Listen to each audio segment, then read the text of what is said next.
The last speaker for this discussion on national integration, Sayyid Adnan Kakakhel Sahib, seat number 93, Jamiatul Ulum Islamia, Banori Town, Karachi se ताल्लुक है इनका. Jamia उलूमुल Islamia Binori town Karachi. मेरे साथियों ने कल भी इस मौजू के ऊपर बहुत अच्छी बातें की. आज कोशिश करूंगा उन्हीं बातों की रोशनी में इसको बिल्कुल मुख्तसर अंदाज में पेश करूं. इसमें दो राय नहीं है कि हमारा सबसे बड़ा बहरान नजरियाती यकजहती, फिक्री वहदत और इत्तेहाद व इत्तेफाक से महरूमी है. मगर सोचने की बात यह है कि ये महरूमी 58 साल गुजरने के बावजूद अभी तक क्यों है. उसकी वजह यह है कि वो जो बुनियादी प्लेटफॉर्म दिया गया था कि पाकिस्तान का मतलब क्या, ला इलाहा इल्लल्लाह, उस पर कन्फ्यूजन्स पैदा कर दी गई. एक सोचे समझे मंसूबे के तहत अभी तक पूछा जा रहा है कि पाकिस्तान क्यों बनाया गया था, कायद का विजन क्या था. क्या ये चीजें बहुत क्लियर नहीं है? और क्या इस सवाल का जवाब मैं या आप दे सकते हैं या वो नस्ल दे सकती है जिसने तख्लीक पाकिस्तान के खाके में अपने खून से रंग भरा था.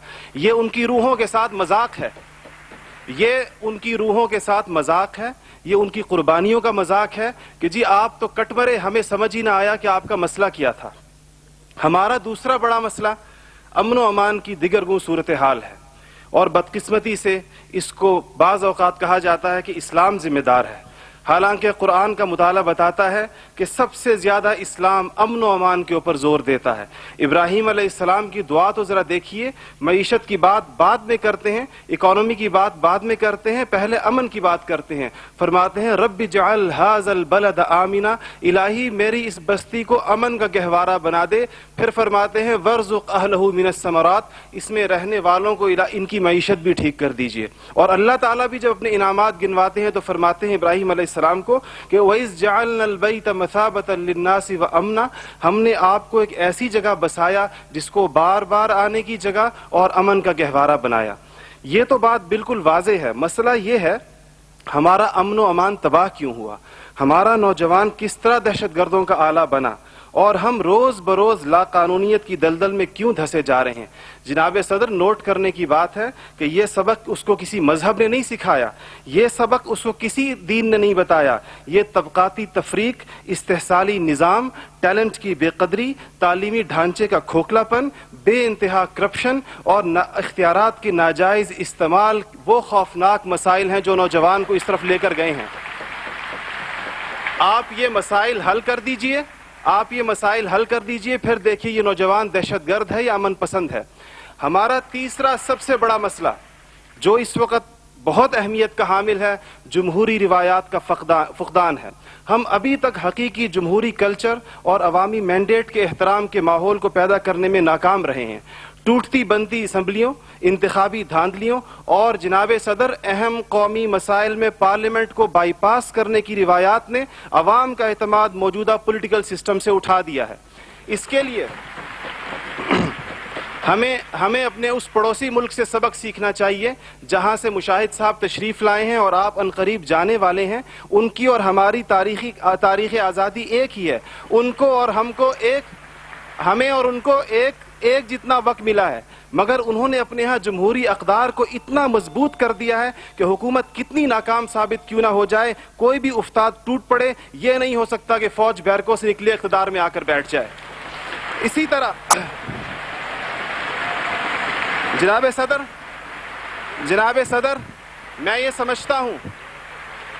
समझता हूँ कि आज इस हॉल में लगी हुई कायद की तस्वीर आपसे पूछ रही है, आगे आप खड़े हुए हैं कि जनरल तुम तो सरहदों के रखवाले हो, तुमको ईवान इख्तिदार की राह किसने दिखाई है. और जनाब वाली, जनाब आला, हमारा तीसरा सबसे बड़ा मसला एलीट क्लास इकोनॉमी है.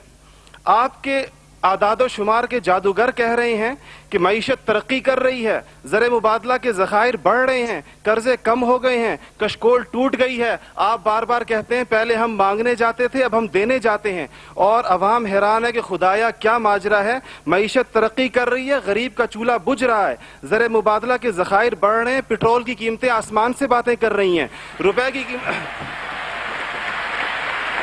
की روپے کی قیمت ڈی ویلیو ہوتے ہوتے کہاں آ کھڑی ہوئی ہے. اور اس کے بعد ایک اور بات جناب صدر, آپ نے کہا کہ بسنت منانے سے کچھ نہیں ہوتا. اسلام تفریح سے ہرگز منع نہیں کرتا, بلکہ صحت مند تفریح کی حوصلہ افزائی کرتا ہے, مگر خدارا محروموں لاچاروں کی آرزوؤں کے مزار پر دھما چوکڑی نہ مچائی جائے. دیکھیں اسلام یہ کہتا ہے اگر ایک گھر کے اندر ایک عجیب تاثر ہے, ٹھیک ہے لوگ انفرادی طور پہ پتنگ اڑائیں, کوئی اس کو حرام نہیں کہتا, مگر جب ایک غریب دیکھتا ہے کہ میرے پیٹ میں روٹی نہیں, میرا صدر پتنگ بازی کر رہا ہے, تو وہ یوں سمجھتا ہے کہ ہمارے درمیان کوئی گیپ ہے. آپ بالکل وہ سمجھتا ہے, غریب کہتا ہے کہ میں, غریب دیکھتا ہے, غریب آپ کو اس کے احساسات کا بالکل اس طرح لگتا ہے ایک گھر کے اندر میت پڑی ہو اور آپ دوسرے گھر کے اندر ڈرم بجائیں کہ میں تو آزاد ہوں, غم تو تمہارا ہے میرا نہیں ہے. تو اس کو کوئی بھی اس کی اجازت نہیں دے گا, کوئی بھی مذہب کہے گا کہ نہیں, اس کا احساس کیجئے, اس کے اشک شوئی کریں, اس کو سینے سے لگائیے. اس کے علاوہ جناب صدر ایک بہت اہم بات جو ہم محسوس کرتے ہیں کہ بعض مسائل آپ کے لہجے کی کرختی کی وجہ سے خراب ہوتے ہیں. آپ بلوچستان کے عوام سے کہتے ہیں تمہیں ہم وہاں سے ہٹ کریں گے, تمہیں پتہ ہی نہیں چلے گا ہم نے تمہیں کہاں سے ہٹ کیا ہے. یہ چیزیں آپ قوم کے بڑے ہیں, آپ کو بالکل قوم سے اس انداز میں گفتگو کرنی چاہیے جس طرح آپ اپنے بیٹے بلال سے گفتگو کرتے ہیں. آپ کو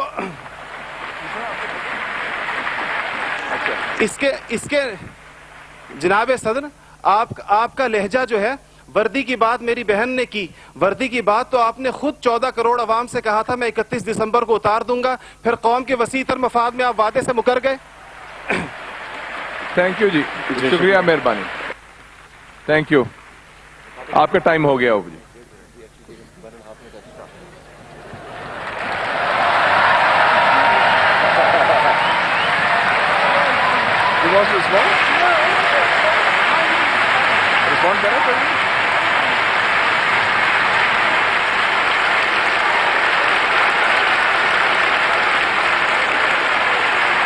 Okay. Thank you. Thank you very much.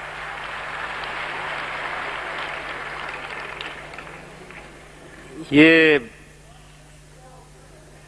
ان مہمان کی کیا کہا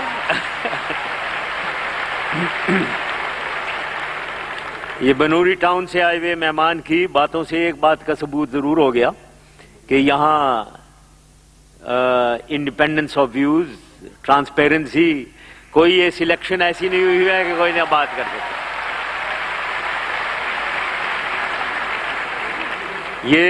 یہ وردی والے ہی نے یہ الاؤ کیا ہے, ورنہ آج سے پہلے کبھی نہیں ہوتا. آج سے پہلے اگر اس طریقے سے کوئی بیٹھا بات کرتا تو اس کا فیوچر کیا ہوتا وہ آپ کو پتا ہونا چاہیے. تو اس وردی والے ہی نے آپ کو اجازت دی کہ آپ کھل کے بولیں, خیالات کا اظہار کریں.